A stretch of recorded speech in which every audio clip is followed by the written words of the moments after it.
Hello everyone. I hope 2021 finds you in good health and spirits and that you look forward to a positive future with awesome max hopes. Let's talk about one of the breakout books of the past couple of years, Ikigai, The Japanese Secret to a Long and Happy Life by Hector Garcia and Francesc Miralles. Ikigai is a Japanese concept that can be loosely translated to a reason for being. Reading this book makes you think, what makes your life worthwhile according to you, rather than just existing in today's increasingly digital world, surrounded by social media and aggravated by the fear of missing out. The authors conducted 100 interviews with natives of Okinawa, which is an island in Japan, to try and understand the longevity secrets of centenarians and super centenarians, that is, people who live to be 100 years old or more. Ikigai is a concept that will give you something to look forward to, whether it is YouTubing or rapping or writing travel stories or looking forward to a football match of the team that you support. As a nice parting thought, the authors of this book wish you a long, happy and purposeful life.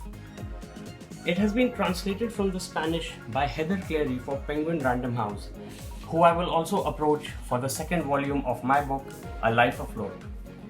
The transliteration of Japanese to English is pretty interesting as well, because Japanese as a language has a relatively modern history, and this can be understood by the estimated age of their mythological compendium, like we have Ramayana and Mahabharata. It's called Kojiki, and it dates back to only around 8th century in the Common Era.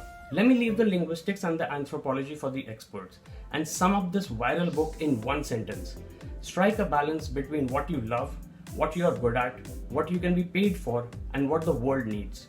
Here is an even shorter summary of the book.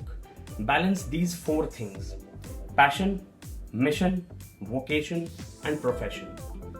To close out, I will tell you what I thought after reading the book and correlating it with my own experiences. Achieving your ambitions is not easy, but if you use your talents, you can bend so-called luck to your advantage if you incorporate Ikigai into your thinking. To end on a lighter note, to give you something else to look forward to in 2021 after the nightmare of 2020, a music album called Ikigai is coming out by a recently re-emerged technical death metal band called Abiotic. So give that a listen when it comes out and take it one day at a time, stay safe, and see you all next time.